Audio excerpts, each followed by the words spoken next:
toutes, bonjour à tous, bonjour les lovers. Bienvenue ici pour cette nouvelle vidéo. Cette nouvelle vidéo, c'est sur mon histoire personnelle. Comment, en tant que jeune fille, ado, timide, sensible, introvertie, qui n'arrivait même pas à regarder le garçon qu'elle aimait dans les yeux, j'ai réussi à déclarer mon amour à ce garçon.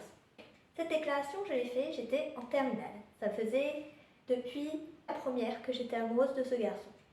Je m'étais dit, bon, c'est pas grave, je ne serai pas dans la même classe que lui, probablement en terminale, il y a des chances.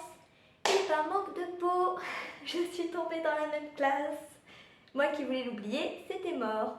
Donc je m'étais pas déclarée avant, hein. Je me dit, je vais l'oublier, je pense que c'est à sens unique, etc. Et j'avais réussi à obtenir son numéro de téléphone parce que j'avais fait une petite fête un après-midi après le bac de français avec toute ma classe. Il en faisait partie et je crois qu'il n'est jamais venu. Et j'avais réussi à obtenir par conséquent son numéro. Vous voyez, hein, les stratégies pour celles qui sont dans ces situations-là.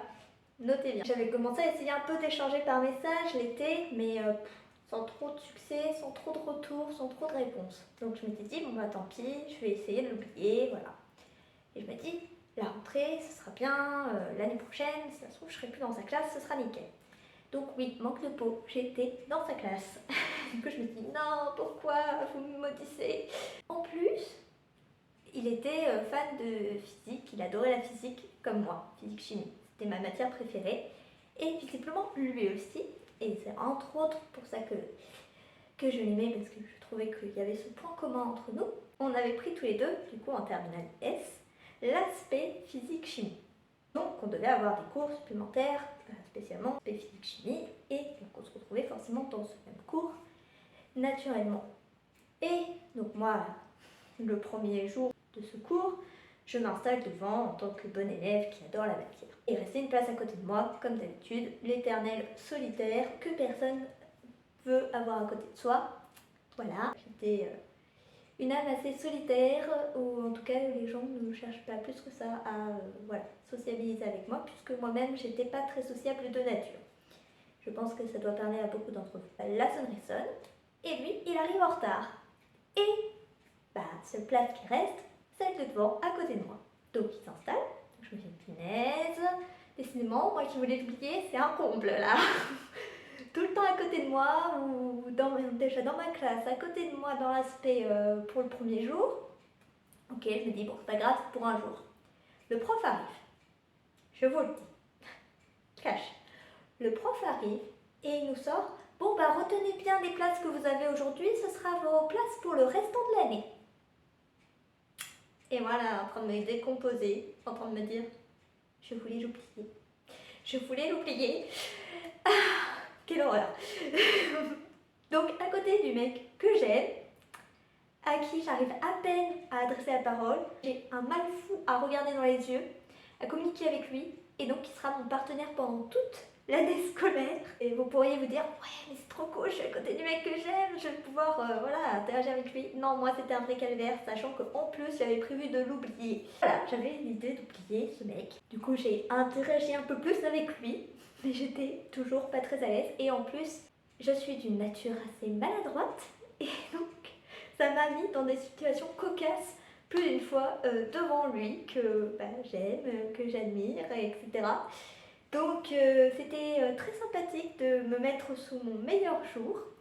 Alors j'imagine que ça parlera peut-être à certaines d'entre vous. C'est aussi pour ça que je partage, pour vous dire à quel point voilà, je peux avoir vécu ce que vous avez vécu. D'accord ? Je vous donne un exemple humoristique et après je passe vraiment à comment j'ai mis en place ma déclaration. À la droite, comme j'ai dit, je vais vider les solutions chimiques dans le bidon à métaux lourds.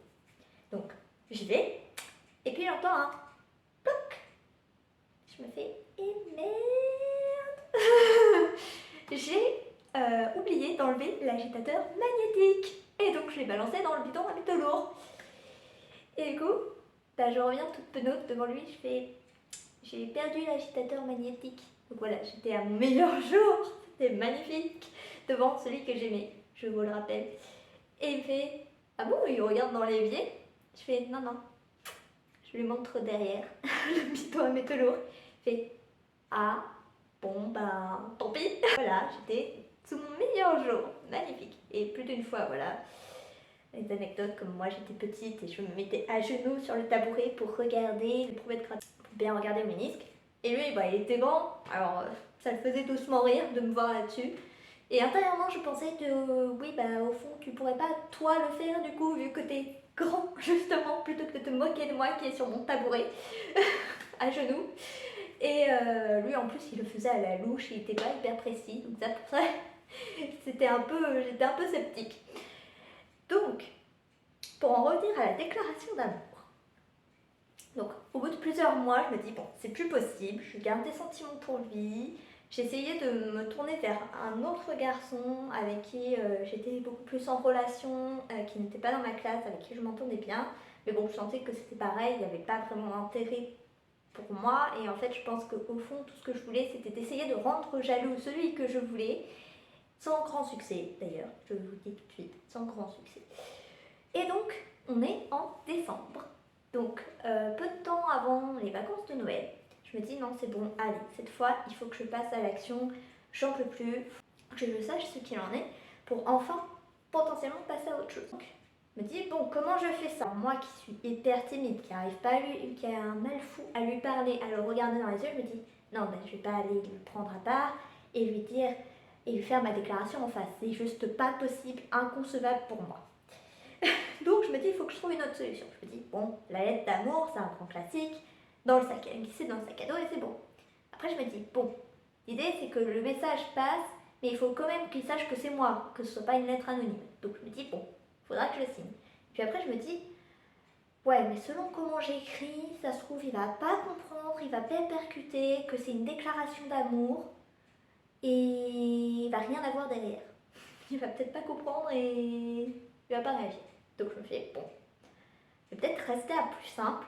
Je vais juste mettre un je t'aime en écrit sur un petit mot. Et après je me dis, et signer, parce que voilà, faut signer. J'ai mis Aude. Voilà, bien. Ah si, je crois qu'à ce moment-là, dans la classe, il y en avait plusieurs. Donc justement, comme il y avait plusieurs Aude dans la classe, je me suis dit, bon, bah, je peux pas juste le laisser comme ça, dans son sac à dos, il va jamais le voir. Et puis je me dis, je sais pas quand est-ce qu'il le verra aussi. Donc l'idée c'est que je voulais passer à l'action. Donc je me dis, bon, quand est-ce que je fais ça? Ouais, le samedi matin, avant le week-end, c'est bien comme ça, j'aurai le temps de digérer, il aura le temps de digérer, on pourra me donner la réponse plus tard. Je me dis, ouais, c'est bien. Donc après le dernier cours, qui était un cours de physique-chimie, je me dis, après ce cours-là, je lui donne avant de sortir. Parce que bah, voilà, c'était justement de préserver mon petit cœur de sensible, d'introverti qui faisait un énorme pas en avant. Et donc je m'étais faite belle à mon sens, enfin j'avais essayé de me faire belle, on va dire c'est plutôt ça. Après coup je me suis dit mais punaise, je m'étais pas du tout mis à mon avantage, je croyais m'être fait jolie. C'était encore une période où j'expérimentais au niveau vêtements, sachant qu'avant j'étais un peu un garçon manqué, c'était ma mère qui m'habillait avec des jolies fringues de marque Catimini, donc très colorées. Et donc là j'expérimentais, j'apprenais à me faire féminine, voilà. Et donc là c'était un peu loupé sur la tenue maintenant après coup que j'y pense. Et donc j'avais mis mes bottines à talons. Bon, des talons pas trop, hein, des talons carrés. J'étais pas des plus à l'aise sur des talons, mais bon, ça restait correct. Manque de peau, ce jour-là, il a décidé de neiger. Alors, vous dites, le sort s'acharne contre moi, hein, c'est pas possible. Je vous dis pourquoi le sort s'acharne contre moi. C'est parce que, comme du coup, lui et tous ses copains, ils voyaient de la neige, comme des vrais gamins, des vrais enfants, ils se précipitaient en dehors de la salle à une allure folle pour aller profiter de la neige. Et moi, avec mes bottines à talons, j'ai dû lui courir après. Vous imaginez le topo, mais non, voilà. Je lui ai couru après et je l'ai interpellé avant qu'il sorte du préau. Et je me suis précipitée. Je lui ai donné mon petit bout de papier en main propre. Attendez bien, écoutez bien, en main propre. J'ai réussi à faire ça. Je lui ai donné mon papier et je lui ai dit c'est pour toi. Et je me suis barrée en courant dans l'autre sens. Et après, le cœur à 100 à l'heure, je me suis dit, oula, bon, maintenant il faut plus que je croise, je sors, et je rentre chez moi. Donc c'était une grosse perturbation. Et émotionnellement, j'étais complètement chamboulée. En rentrant tout le week-end, j'étais pas bien, etc. Donc, vous avez entendu, je lui ai donné en main propre. Je lui ai dit que c'était pour toi. J'ai marqué juste je t'aime sur un bout de papier et mon prénom. Il n'y avait pas de doute possible, pas de confusion, il savait qui c'était. Je lui ai donné en main propre. Alors, tout le monde veut savoir évidemment qu'est-ce qui s'est passé après. Et bien le lundi, je suis venue en cours avec le stress, la boule, l'angoisse de le recroiser et qui m'interpelle pour lui donner sa réponse ou en tout cas lui parler. Et puis les cours passaient et puis rien. La semaine est passée et puis rien. Les mois sont passés et puis rien. Donc je me suis fait à l'idée qu'il n'avait pas donné suite simplement à ma déclaration. Ou soit, comme du coup ce n'était pas clair et qu'il ne m'a pas projeté d'un non franc, ce que j'espérais un peu au fond s'il n'était pas amoureux, je continue à espérer vainement que finalement il avait peut-être des sentiments réciproques mais qu'il n'osait pas par rapport à ses amis ou qu'il ne savait pas comment m'aborder, je ne sais pas. Donc voilà, ça a un peu détruit émotionnellement ma fin de terminale. Alors bien sûr après j'avais le bac et le stress du bac, donc ça m'a bien occupé l'esprit, on est d'accord. Et je l'avais encore recroisé quand j'ai passé mon bac dans le bus et tout. Et on s'échangeait des regards, ils se croisaient des regards et je crois que oui, j'ai encore eu une maladresse, je me rappelle là ce jour-là dans le bus, j'ai failli perdre ma carte et quelqu'un me l'a gentiment ramenée sous ses yeux et c'était très sympathique, ça l'a fait sourire. Voilà, je me mettais toujours à mon avantage, c'était génial. Donc voilà, donc j'ai fini par supposer après qu'on est parti faire des études, chacun pas dans des mêmes endroits. Et j'ai dû me résoudre au fait que voilà, c'était mort de chez mort. Mais j'aurais bien aimé qu'il me donne la réponse. Une réponse. Alors je me dis, est-ce que c'est moi qui n'ai pas été claire dans ma déclaration?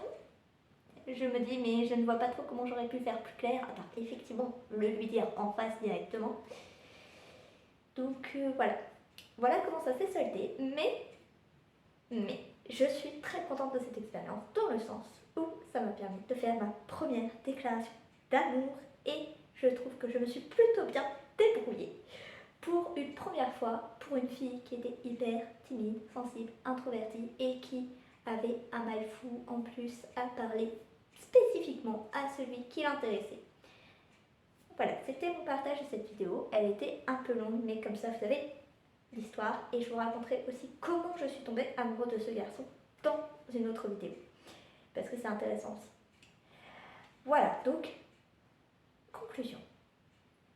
Les filles, allez-y. Si vous avez envie de déclarer votre amour à quelqu'un, allez-y. Faites comme moi, réfléchissez quand même un minimum à ce que ce soit clair pour que la personne ait bien le message, d'accord, qu'elle sache bien de qui il s'agit.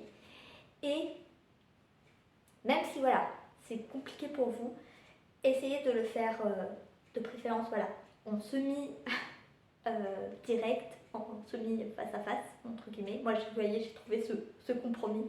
Mais après, il y a plein d'autres façons de le faire, effectivement. Vous pouvez faire une lettre, mais après, il y a toujours le côté, est-ce qu'il va l'avoir lu, ou quoi, quand, etc. Vous restez un peu dans l'attente. Alors que là, si vous donnez directement en main propre, vous pouvez faire une lettre, donner directement en main propre aussi. Parce que je sais qu'en tant que timide, sensible, introvertie, ça peut être très très dur de se déclarer, d'autant plus si vous êtes comme moi et que quand vous êtes amoureux d'un mec, vous n'osez pas le regarder dans les yeux, vous osez à peine lui parler. D'accord? Donc, ce sont des solutions, des alternatives que vous pouvez trouver. Donc, si vous avez besoin de plus de conseils, j'offre 30 à 45 minutes de coaching. Vous pouvez prendre rendez-vous sur mon calendrier qui est en ligne. Normalement, je le mets sur le lien dans YouTube. Vous avez dans les liens de mon profil Facebook et vous avez aussi dans le lien de ma bio Instagram. Je vous souhaite à toutes une très belle et lumineuse journée et je vous souhaite de réussir à vous déclarer et à vivre un bel amour dans votre vie avec amour.